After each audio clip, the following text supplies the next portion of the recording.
Agora sim. Boa noite, igreja. Quem está feliz diz amém. Cada imagem, cada framezinho que foi passado aqui no vídeo é um tema que será abordado aqui durante o restante da semana, né? A gente começou ontem. Quem veio aqui, eu acredito que foi muito bom. E eu tenho fé em Deus que o tema que nós iremos estudar hoje será ainda mais impactante, será melhor ainda do que o de ontem, porque ontem foi uma introdução. Digamos que a semana mesmo, ela começa hoje. Agora, você percebeu que tem um banquinho ali, ó, recheado, só de bênçãos.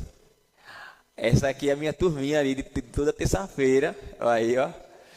Eles são os melhores. Ainda tá faltando um. Na verdade, tá faltando dois. Não, na verdade, tá faltando três. Mas vamos acreditar em Deus que eles virão. Eles estão acompanhando, porque como eu falei ontem, na próxima terça-feira, de amanhã a 8, eles vão fazer uma prova em cima daquilo que a gente está apresentando aqui. Então, eles estão anotando ali as informações para que quando for terça-feira eles venham fazer a prova e tirar uma ótima nota, como eles estão fazendo todas as vezes que a gente faz teste, eles tiram uma excelente nota. E uma outra coisa, viu? E eles, quer usar o meu? E eles vão ganhar pizza, ninguém sabe. Ó, e a gente separou eles por duplas.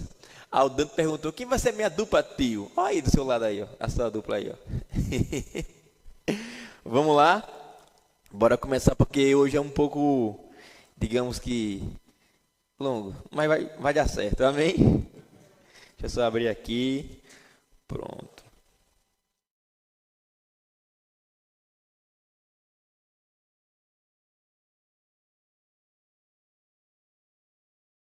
Hoje eu não tive o tempo necessário de marcar minha Bíblia, né? Passei o dia todo trabalhando, cheguei agora nas carreiras, mas amanhã vai ser mais organizado. Então eu gostaria de dar uma boa noite também para quem está assistindo. Muitas pessoas estão acompanhando dentro do estado e fora. E eu peço a Deus que Ele possa me usar para que eu não venha atrapalhar, né, o Espírito Santo. E que a mensagem que seja pregada aqui não venha ser dita por mim, mas pelo poder do Espírito Santo. Amém? Deixa eu só ligar aqui. Pronto. Pronto. Dando continuidade ao tema de ontem, depois a gente vai ajeitar isso aqui.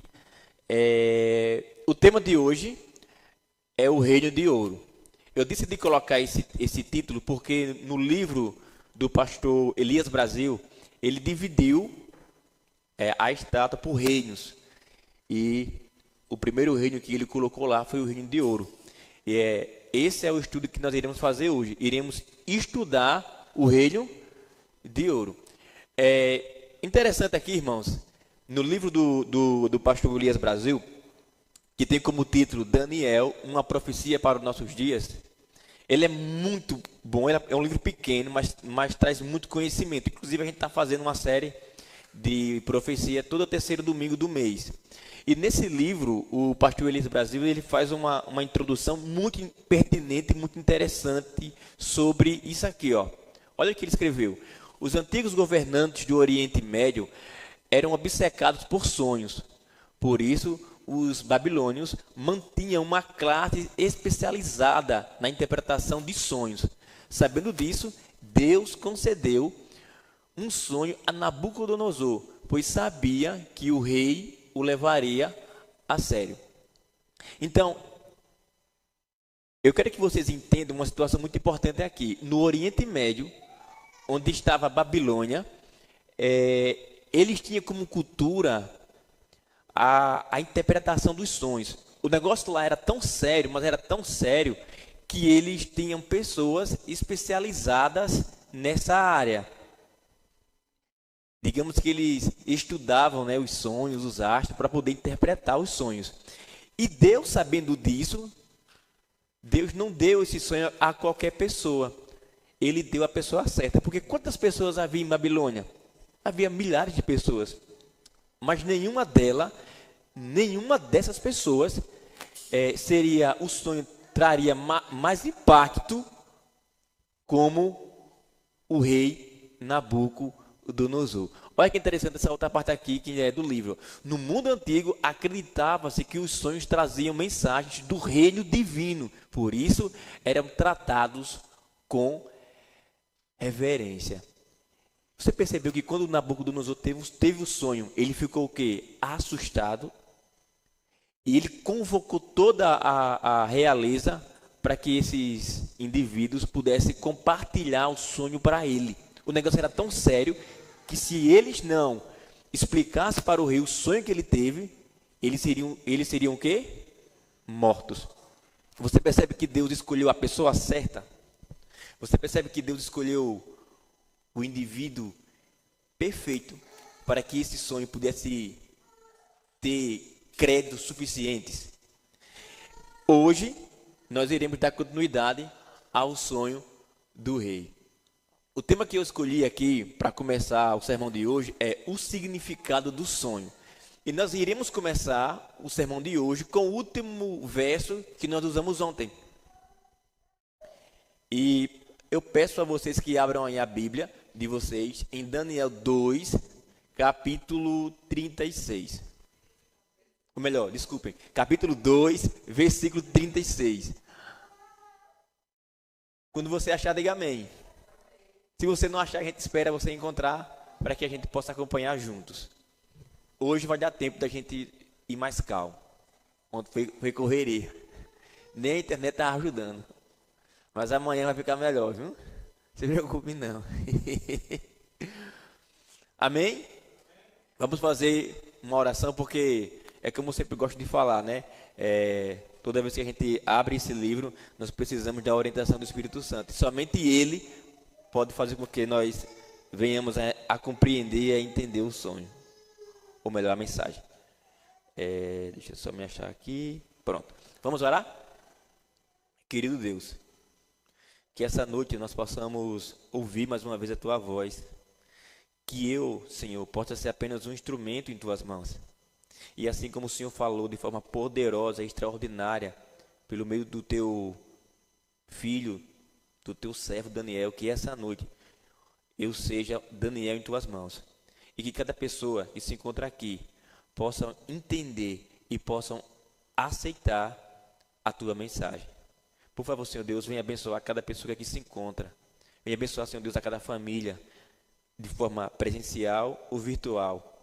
Que o Senhor Deus possa ser, ó Pai, com as lutas dessas pessoas. O Senhor conhece cada uma delas. O Senhor decidiu salvá-las antes mesmo que a gente viesse a existir. Pai, mais uma vez nós suplicamos que pelos méritos de Cristo, o Teu Santo Espírito opere aqui. Esse é o nosso pedido, esse é o nosso agradecimento. No nome de Jesus, que vive e reina para sempre. Amém. Dando continuidade, né? Aqui fala assim, ó. Foi este o sonho, e agora vou explicá-lo para o Senhor. Então nós começamos hoje o sermão como terminamos ontem. Daniel explicou, revelou o sonho. Ele havia sonhado com essa estátua, com a cabeça de ouro, os braços e o peito de prata, os quadris de bronze, as pernas de ferro e embaixo os pés, embaixinho lá, misturado entre barro e ferro. E a pedra que batia nos pés da estátua. Agora ele vai explicar o sentido de cada metal. E ele começa assim. Em Daniel 2, versículo 37 e o versículo 38, diz assim: Ó rei, o Senhor é o mais poderoso de todos os reis, e foi o Deus do céu quem o fez rei. Ele lhe deu poder, autoridade e honra. Versículo 38. Ele deu ao Senhor o domínio em todo o mundo, sobre os seres humanos, os animais e as aves. O Senhor é a cabeça feita de ouro. Duas coisas aqui, nesses versículos que eu li, que a gente acompanhou juntos, são fundamentais para que a gente possa entender todo o contexto do sermão dessa noite. Duas coisas aqui. A primeira coisa, Daniel continua repetindo Desde o estudo de ontem ao estudo de hoje, ele está repetindo que toda a glória que Nabucodonosor conquistou, ela não veio simplesmente por sua força, por suas mãos, pelo seu poder, pelo seu exército. Nabucodonosor conquistou todo aquele poder, todo aquele império, porque o Deus do céu havia concedido. Ele permitiu. Então, a primeira informação aqui que você deve guardar essa noite, viu, crianças? Anota essa informação aí. Todo o poder que Nabucodonosor recebeu foi permissão de quem? De Deus. A segunda informação importante para o sermão de hoje é que Daniel deixa claro, no finalzinho do versículo 38, que ele é quem? Que é a cabeça de ouro. Aí a pergunta que eu faço para a igreja: por que foi que Deus, de todos os metais que tem na estátua, por que foi que Deus disse que Nabucodonosor, o seu governo, era o governo de ouro?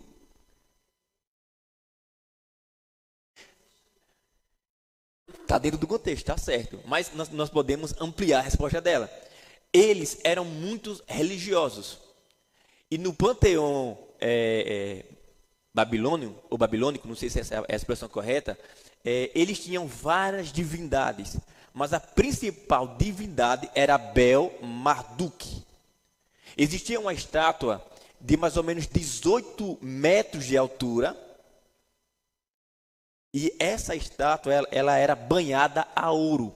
E o templo de Bel-Marduk, nesse templo havia 18 toneladas de ouro. Dá para entender o que é uma tonelada de ouro? Agora imagina 18 toneladas de ouro. Por isso que Deus olha para o governo de Nabucodonosor e diz: tu és a cabeça de ouro. Porque existia o glamour, existia a organização. Nenhum desses impérios que nós iremos estudar tinha tanto poder, tanto glamour como o poder babilônico. E o ouro era o metal mais precioso que existia ali. E a nova Babilônia que vai surgir, a gente vai acompanhar, porque vocês viram lá no final, ela também se vangloria por causa do ouro que ela tem. Então, o ouro é utilizado aqui como a representação de Babilônia, simplesmente pelo fato de ser eles, como a Erika falou, um governo sólido, poderoso, organizado, próspero, e também pela a sua forma de adoração, né? O templo era de ouro, a estátua era de ouro. Então é muito interessante vocês associar e entender como Deus está falando para a gente esses pequenos sinais. Então foi por isso que Deus disse que ele era a cabeça de ouro. Continuando aqui, olha que informação interessante. Como é que está o tópico lá em cima? Como Nabucodonosor reagiu à mensagem de Deus. Aí no capítulo 3 do livro de Daniel, no versículo 1, olha como foi que ele reagiu. Deixa eu voltar aqui. Pronto. No versículo 1 do capítulo 3, olha o que o texto diz. O rei Nabucodonosor mandou fazer uma estátua que media 27 metros de altura por 2 metros e 70 de largura, e ordenou que a pusesse na planície de Durã, na província da Babilônia. Irmãos, tem uma informação aqui que eu acredito que ninguém aqui sabe, e você vai saber agora. Quando eu estava lendo isso no domingo, me chamou muita atenção. Eu lamento porque esse meu livro que eu comprei não chegou antes, porque ia ficar melhor, mas Deus sabe todas as coisas. Algumas coisas aqui nós iremos estudar. A primeira coisa que nós iremos estudar aqui é o seguinte: por que ele colocou essa estátua na planície de Durão? Você sabe onde ficava essa planície? Tem ideia? Não, né? Essa planície de Durã foi o mesmo lugar, é a mesma planície onde foi construída a Torre de Babel. É o mesmo lugar, é a mesma geografia.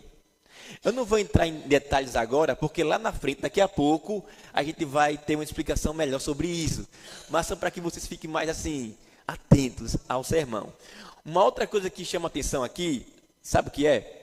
Porque quando Daniel estava explicando o sonho para Nabucodonosor, ele disse que a cabeça era de ouro, mas que o peito e os braços era de quê? De prata. Automaticamente, Daniel está dizendo para o rei: rei, o teu governo não será eterno. O teu governo vai passar. Ele não vai existir para sempre. É o reino do Deus que vai permanecer para sempre, porque a pedra que bate enche toda a terra. O rei Nabucodonosor não aceitou essa explicação de Daniel. Sabe o que ele fez? Ele mandou construir uma estátua todinha de ouro para afrontar Deus, dizer assim: o meu reino jamais irá passar. O meu reino será eterno. Daniel, você está errado. Eu jamais irei perder o poder. Sabe que lição a gente aprende nisso aqui? Nabucodonosor, ele não quis adaptar a sua vida à mensagem de Deus. Sabe o que ele quis? Que a mensagem de Deus adaptasse a sua vida. Ele queria. Deu para entender o trocadilho aqui? Ele não quis seguir a vontade de Deus, mas ele queria que Deus seguisse a sua própria vontade. Mas deixa eu fazer uma pergunta aqui a vocês. Pense nisso. Mas não é exatamente isso que esse mundo está fazendo? As pessoas não querem seguir uma religião, não querem seguir uma igreja que esteja alicerçada na Bíblia. As pessoas querem um caminho: assim eu acho, assim eu penso, assim eu quero. Nabucodonosor não quis o assim diz o Senhor, mas ele quis o assim eu acho, o assim eu quero, o assim eu penso. Mas não é isso que as pessoas estão procurando aí fora? Estão procurando religião, igreja, que elas se adaptem com o seu estilo de vida. Parece até um menu de restaurante. Quando você chega para almoçar, está lá o cardápio. O que você quer? Que igreja você quer? Ah, eu quero uma igreja que eu possa fazer do meu jeito e fazer as coisas que eu quero. Uma vez um amigo meu, há muito tempo, eu estava entrando na igreja, ele falou assim: igreja boa é a minha, porque eu posso beber, eu posso fumar, eu posso farrar. Agora a sua igreja é sem futuro. Jovens, crianças, não queiram viver de acordo com a sua vontade, de acordo com o assim eu quero, o assim eu posso, mas vivam como está escrito: assim diz o Senhor. Essa é uma mensagem importante para a gente hoje. O rei estava tentando diminuir a autoridade e o poder de Deus, mas não é exatamente isso que daqui a pouco nós vamos entender que Babilônia vai fazer no futuro?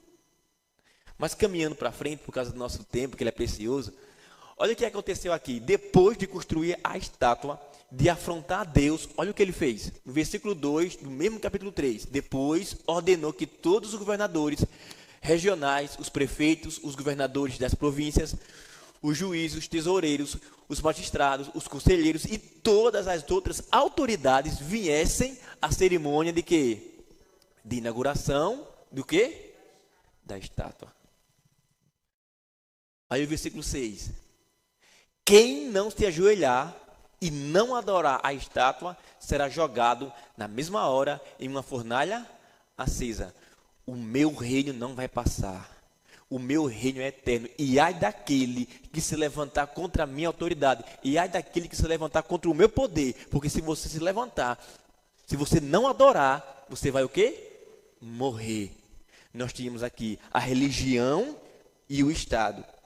A religião e o poder político ameaçando, oprimindo os cidadãos comuns e aqueles que tinham cargos importantes de todas as regiões do governo da Babilônia. Irmãos, isso aqui é um exemplo claro do que vai acontecer no futuro. Muitas pessoas foram para ali, para não perder a sua posição de tesoureiro, para não perder a sua posição de prefeito, para não perder a sua posição de governador, para manter o status. Quantas pessoas têm renegado o nome de Jesus por causa do status, da posição que ele ocupa? Quantas pessoas têm virado as costas para esse caminho, para não passar o quê? Aperto. Mas nós vamos ter um exemplo aqui de submissão, de fé, de lealdade, de amor a Deus. Olha que interessante aqui, como vai ficar legalzinho. O decreto de morte. No versículo 12 do mesmo capítulo 3, fala assim: Ora,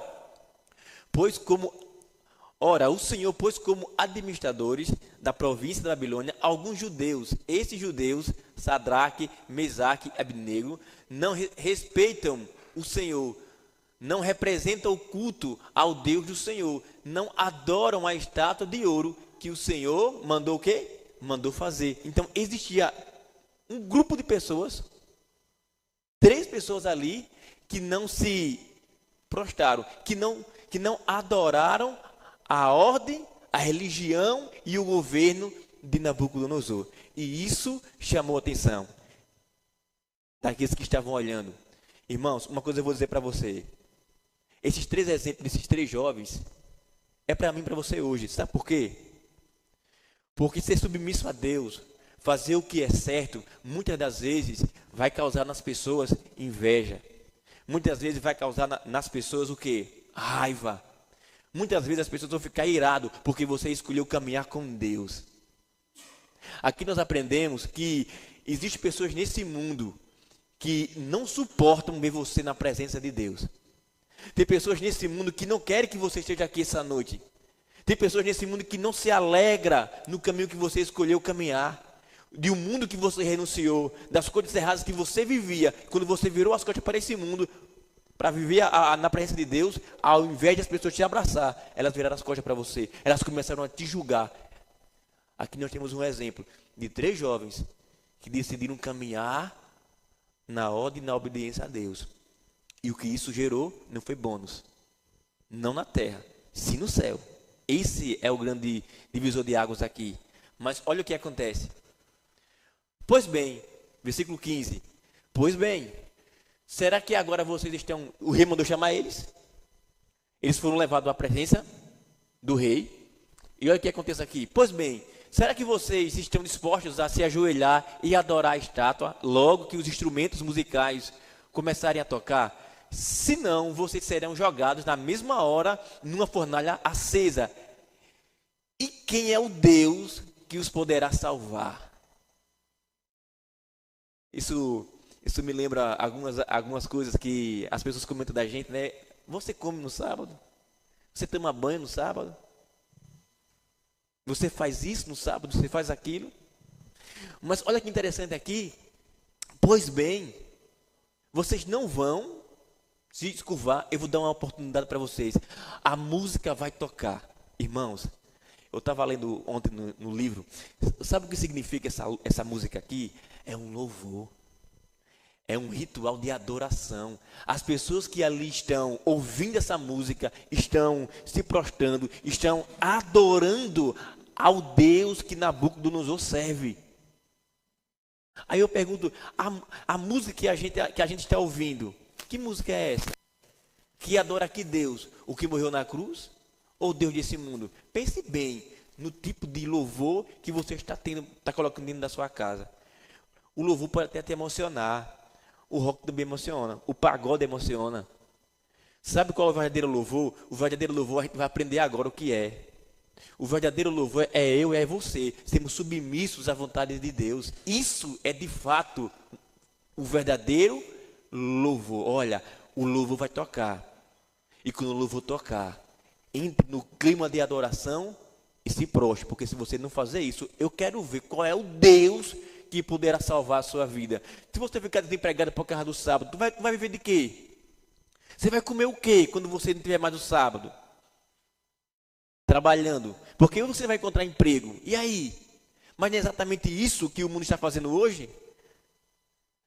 Quem é o Deus que vai poder salvar você? Quem é? Quem vai salvar você? Será que ele está atento com você? Mas olha a história, olha a resposta dos jovens. No versículo 16 ao versículo 17.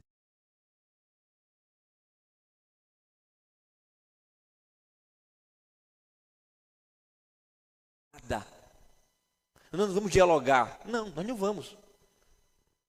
Pois se o nosso Deus, a quem adoramos, quiser, ele poderá nos salvar na fornalha e nos livrar do seu poder, ó rei.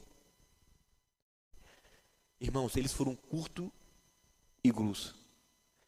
Eles não se defenderam, não argumentaram, não criaram tese. Se o nosso Deus quiser salvar, Ele salva. Mas se o nosso Deus não quiser salvar, Ele também não salva, mas Ele não deixa de ser Deus. Se eu estiver em uma situação complicada, eu vou confiar em Deus, porque Ele tem poder para me ajudar. O que foi que o salmista falou? Mesmo que Ele tire a minha vida, eu não vou renegar o nome dEle. Nós servimos a Deus não pelas coisas que Ele nos dá, mas por quem Ele é. Ele é um Deus de amor, Ele é um Deus de graça e Ele é um Deus de misericórdia. Não pelo carro que Ele vai te dar, não pela posição, não pela conta bancária. Você serve a Deus porque você o conhece, você tem intimidade com Ele. Só quem tem intimidade com Deus tem condição de colocar a sua vida em risco. Quando você que é mãe, você é capaz de morrer pelo seu filho. Mas sabe por que você é capaz de morrer pelo seu filho? Porque você tem intimidade de dentro. Se eu não tiver intimidade de dentro, eu jamais irei o quê? Ter forças para rejeitar o que esse mundo me oferece. E aqui, ó, a história diz que quando eles foram jogados na fornalha, uma quarta pessoa apareceu imediatamente. E essa quarta pessoa estava com eles e apontava para Nabucodonosor e fazia assim, ó. Agora, sabe que uma coisa que me chamou a atenção quando eu estava lendo o livro ontem? É que a salvação não está aqui, mas a salvação vem de fora. A salvação vem do céu. A salvação está em Cristo. A salvação está em Deus. Não existe salvação no homem. Por mais boas obras que eu possa fazer, e eu tenho que fazer, não é isso que vai me levar ao céu, mas é a quarta pessoa que entra aonde eu estou. É a quarta pessoa que entra onde você estava. É a quarta pessoa que entra na história da tua vida. É essa quarta pessoa que garante a minha, a sua, a nossa salvação. Pois a salvação não vem de baixo. A salvação ela vem do alto. A salvação ela vem de quem? Ela vem de Deus. E o versículo 18 diz assim: mesmo que o nosso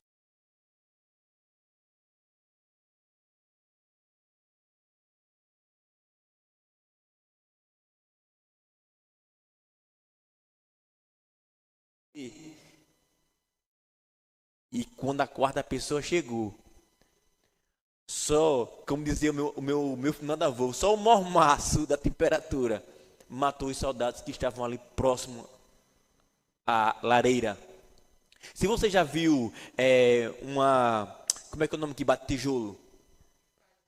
Isso, calheira de tijolo, é praticamente a mesma coisa, porque eles produziam muitos tijolos naquela região. A arqueologia já fez o levantamento e onde os jovens foram colocados é exatamente um lugar que era para bater e queimar o tijolo. E ali eles foram jogados. A fornalha foi acesa 7 vezes mais. Só a temperatura matou aqueles homens que aproximaram e jogaram os meninos lá dentro. Mas a situação mudou quando a quarta pessoa entrou na fornalha. A nossa situação mudou quando a quarta pessoa veio a esse mundo com carne e osso. É a quarta pessoa que muda a história desse mundo. É a quarta pessoa que muda a sua história, a minha história, a nossa história. E sabe quem é a quarta pessoa? É Jesus. É Jesus que muda a nossa vida. É Jesus que muda a nossa sorte, o nosso destino que era de morte. Jesus transformou ele em vida. E olha a história aqui, ó. No versículo 28, fala assim: o rei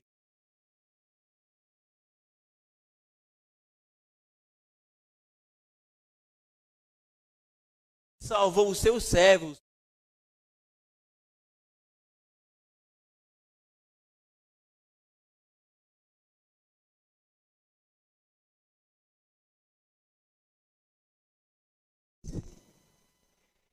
Ele continua querendo se afastar de Deus. Ele diz, ó, o Deus de Sadraque. Quando ele diz que é o Deus de Sadraque, o Deus de Mesaque e o Deus de Abednego, é o Deus dele, não é o meu Deus. Mas que essa noite, nós que estamos aqui, você que está assistindo em casa, esse é o seu e Ele é o meu Deus, Ele é o nosso Deus. É esse Deus que muda a nossa sorte, é esse Deus que muda a nossa história, é esse Deus que vale a pena renunciar ao mundo por causa dele, para servir a Ele. E é aqui onde entra a grande figura dessa história de hoje. Irmãos, vocês lembram o que estava escrito lá em Daniel, no capítulo 3? Deixa eu só me organizar aqui rapidinho.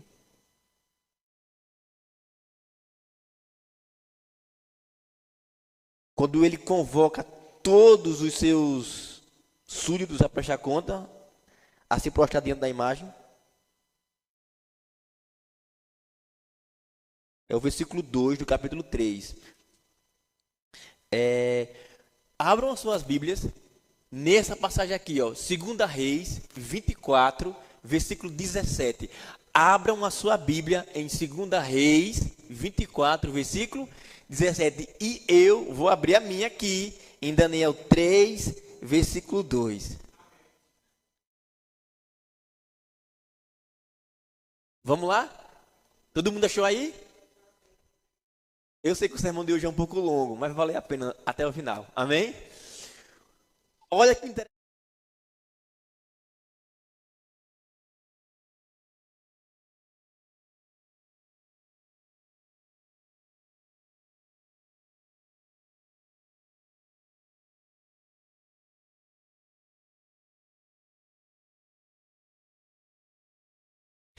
Olha o que acontece. Quando Nabucodonosor conquistou o reino de Judá, onde aqui a capital era Jerusalém, ele colocou Zedequias para ser o quê? O rei. Agora preste só atenção no capítulo 3, no versículo 2, que diz assim: o rei Nabucodonosor mandou reunir os sátrapas, os prefeitos, os governadores, os conselheiros, os tesoureiros, os juízes, os magistrados e todas as autoridades da província para que viesse a dedicação da estátua que o rei Nabucodonosor tinha feito erigir. Irmãos, deixa eu fazer uma pergunta para vocês e podem responder aqui. O que vocês acham no dia da convocação? Porque o texto diz que ele chamou os governantes de dentro e os governantes de fora. O texto diz: todos foram chamados para estar lá. E aqui é onde entra aquela parte que eu comecei lá atrás. Nesse mesmo local onde ele edificou a imagem, é o mesmo local onde, lá atrás no passado, foi construída a Torre de Babel. Sabe qual foi o propósito da construção da Torre de Babel? A Torre de Babel, todos os povos foram convocados com o objetivo de exaltar a grandeza humana e resistir à ordem de Deus de se espalhar pela terra. O povo foi convocado para a exaltação humana e para desmerecer a ordem de Deus. Sabe o que foi a ordem de Deus? Vão, se multipliquem, se espalhem por toda a terra. E eles disseram: não, vamos ficar fortes e vamos estar juntos e vamos subir, vamos chegar até o céu. Sabe por que o rei Nabucodonosor construiu a estátua? Porque ele queria afrontar a Deus. Ele estava dizendo: Deus, jamais o meu reino passará. E ele convocou todos os súditos, todos os grandes e os pequenos, para fazerem parte do quê? Da sua adoração. Irmãos, no mesmo lugar, praticamente a mesma história. A história de afronta ao Deus do céu. A história diz que, presta atenção, gente, aqui, ó. Sabe quem foi que acabou com essa história na Torre de Babel? A Bíblia diz que o Deus do céu desceu e desfez, confundindo a língua daqueles homens.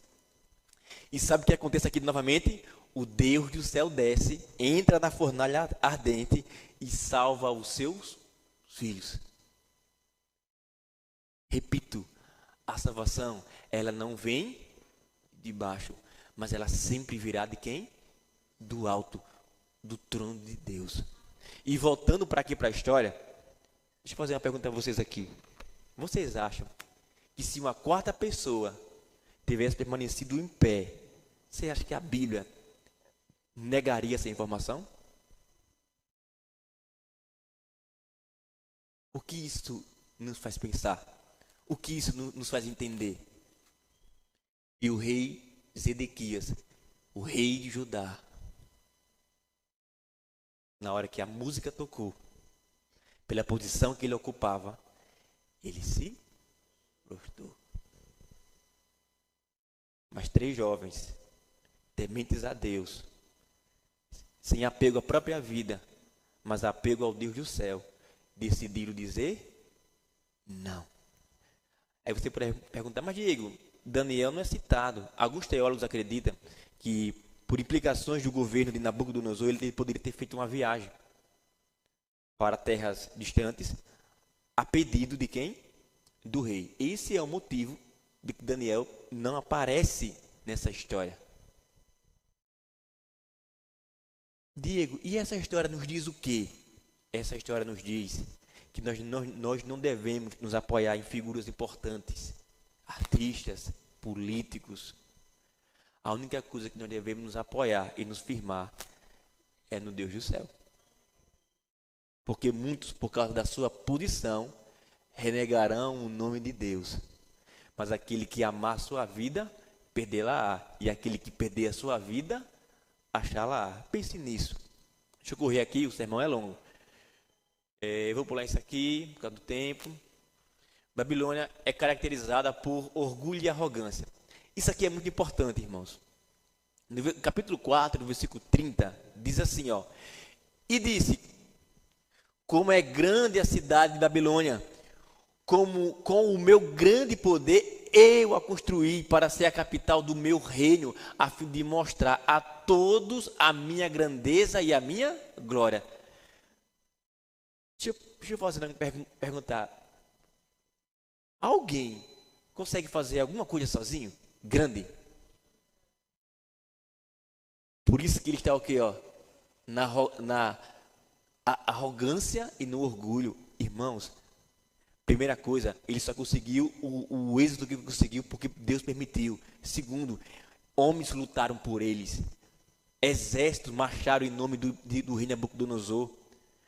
Quantas pessoas tiveram as suas vidas ceifadas? Quanto sangue de inocente foi derramado para que ele pudesse edificar esse reino? E daqui a pouco vamos chegar à conclusão. Então, esse reino que ele construiu foi a base de sangue, foi a base de morte, foi a base de destruição. E mesmo assim ele se orgulhava, como se ele fosse o grande responsável por tudo isso.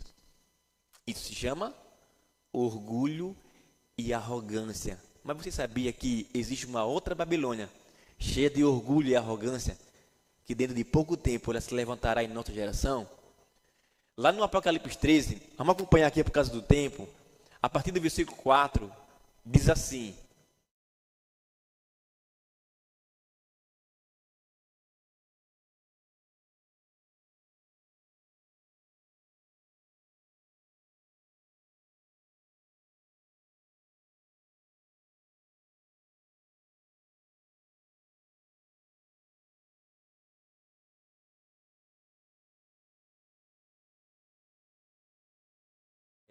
quem é essa besta? Quem é esse poder? Versículo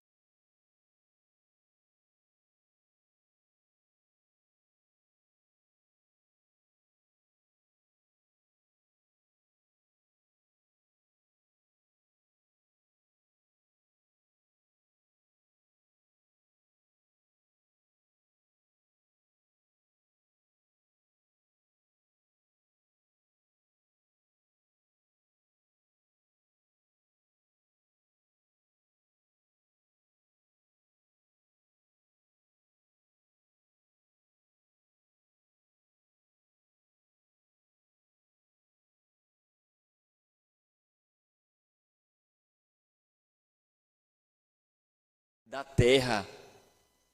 Versículo 6. Vi que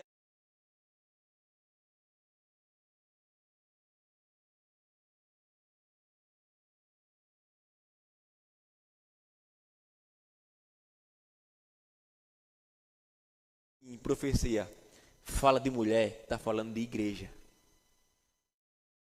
Então, existe uma igreja nesse mundo que ela é Babilônia e que ela embriaga os moradores da terra com as mentiras, com os enganos e com todo o poder que ela vai receber do próprio Satanás. Deus pegou a Babilônia do passado como exemplo para que a gente pudesse entender que esse poder que vai surgir dentro de pouco tempo é a mesma Babilônia, agora de forma religiosa. E para terminar o sermão dessa noite, agora abra a Bíblia. Abra a Bíblia de vocês em Apocalipse 3. Qual é o tópico que está ali em cima? O ouro verdadeiro. Nós começamos o sermão onde que Daniel dizia que a cabeça de ouro era quem? Nabucodonosor. Era o reino, era o império, era o poder, era o governo de Babilônia. Agora, olha o que está escrito aqui no versículo 18 do capítulo 3. Eu não vou ler o versículo todo, só até o primeiro parágrafo.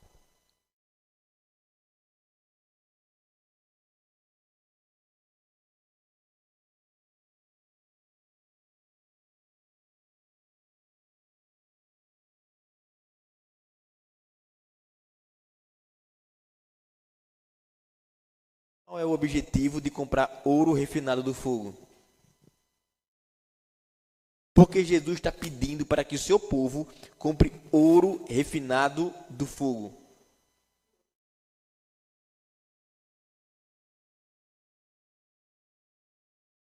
Para que o quê? Tem riquezas. Gente, olha que coisa extraordinária. Jesus nos oferece o verdadeiro ouro. E sabe que ouro é esse? O ouro espiritual. E como é esse ouro espiritual?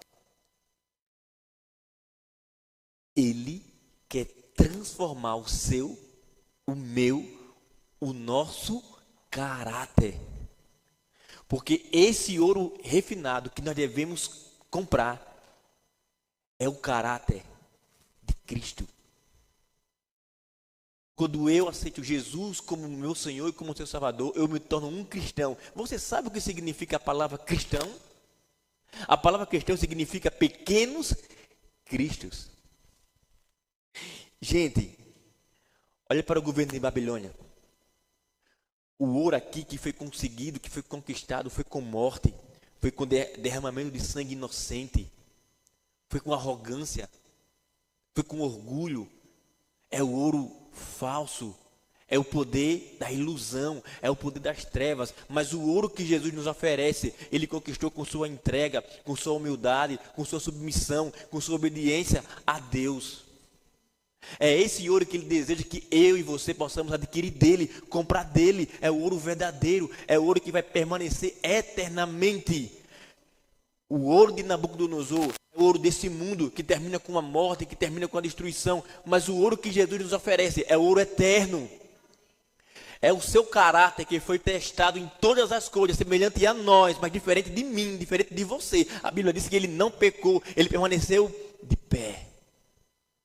E a vitória de Jesus é a minha, é a sua vitória. E eu quero que eu quero encerrar essa mensagem dessa noite. Quero que vocês olhem para essa imagem na cruz. No reino de Cristo, ele não mata, é ele que morre. No reino de Cristo, não são os inocentes que vai pagar o preço do pecado, mas é o próprio Jesus, através da sua entrega, da sua submissão a Deus. É ele que paga o preço no final das contas. Por isso que somente ele tem o ouro refinado, o ouro verdadeiro, o ouro puro, para nos oferecer o ouro do seu caráter.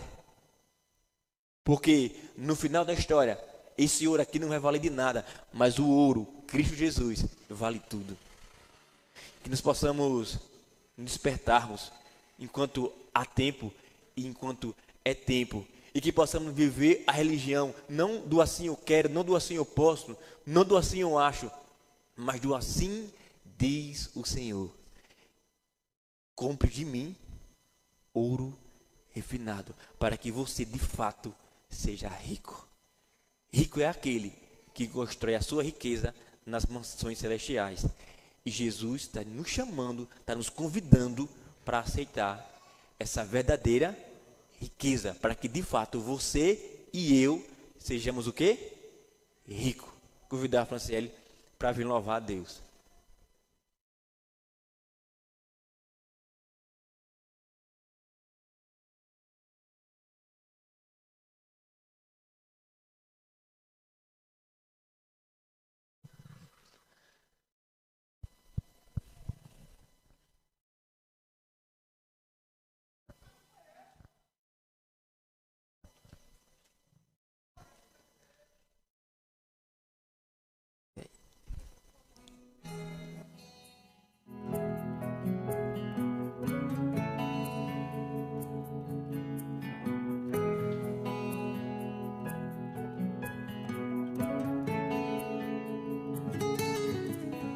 Quando tudo está escuro e a esperança se vai,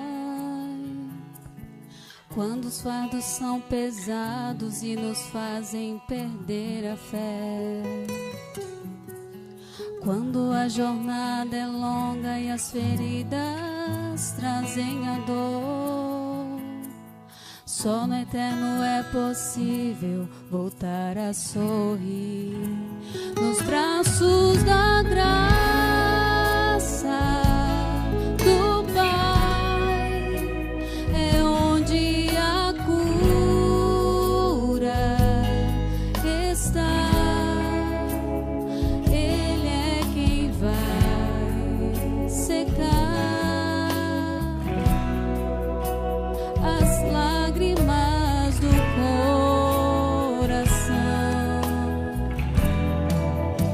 Pra alma cansada,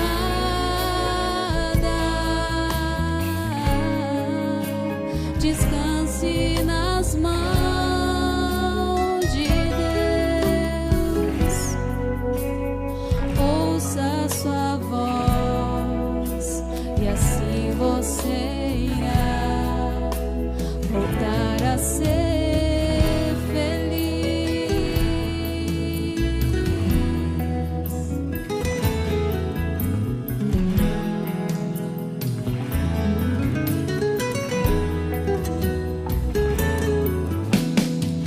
O choro está durando várias noites. Se a provação parece nunca ter um final, se olhares são mais duros que palavras, saiba que com Deus você pode voltar a sorrir. Nos braços da graça do Pai é onde a cura está. Ele é quem vai secar as lágrimas do coração. Pra alma cansada,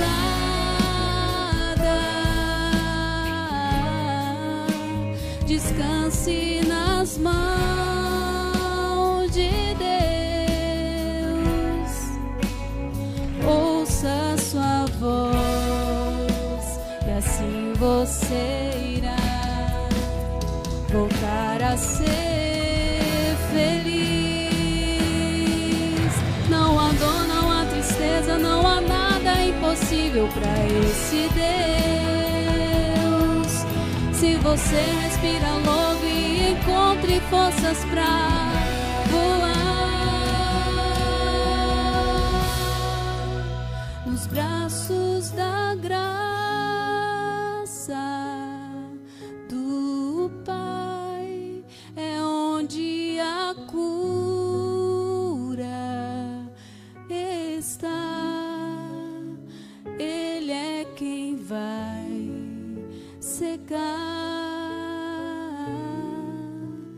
as lágrimas do coração. Pra alma cansada,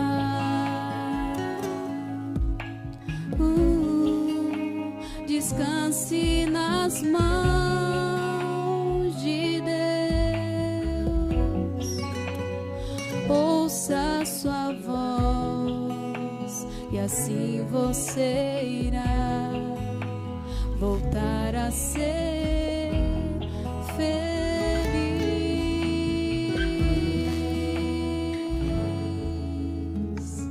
Amém.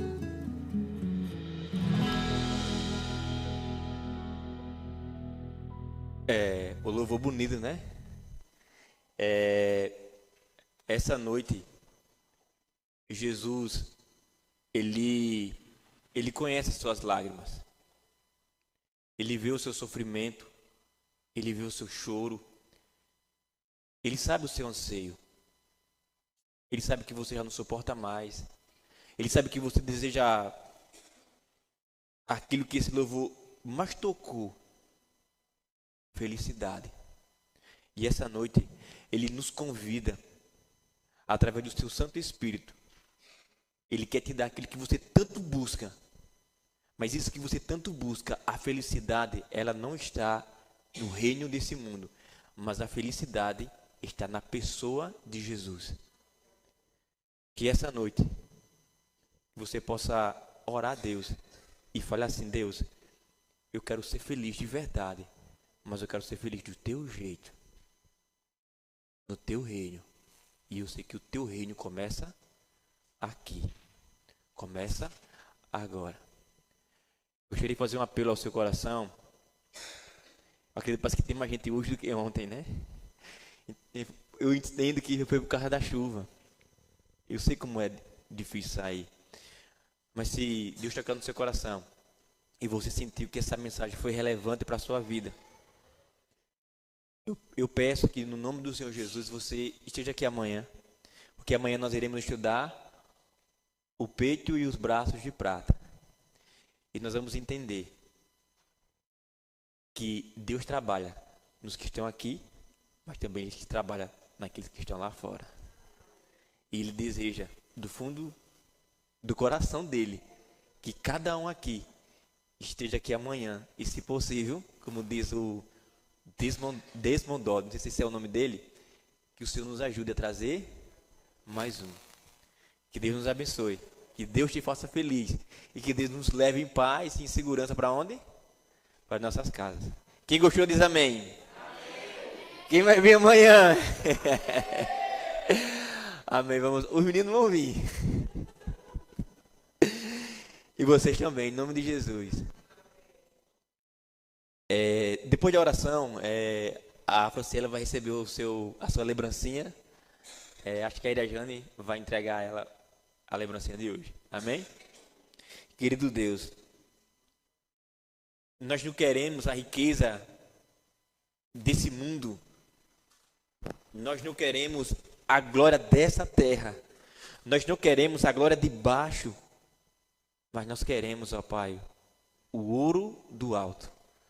O ouro refinado do teu caráter. Nós queremos, ó Deus, a verdadeira felicidade que não está nesse mundo, mas está em Ti. Está na presença do Teu Filho amado, Senhor Jesus. Que a quarta pessoa que entrou naquela fornalha ardente e salvou aqueles 3 jovens, que esse mesmo Jesus entre na sua, na minha, na nossa vida, Pai. E transforme o nosso coração, e transforme a nossa mente e o nosso caráter.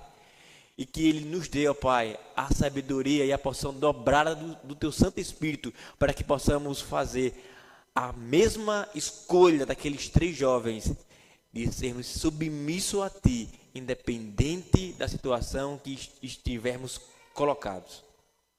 Desde já nos leve em paz para os nossos lares. Abençoe, Pai, a nossa casa, a nossa família. E nos ajude, Senhor Deus, a estarmos aqui amanhã. Que o Senhor estenda a sua mão poderosa e faça com que o tempo se acalme e que os teus filhos e filhas possam ouvir novamente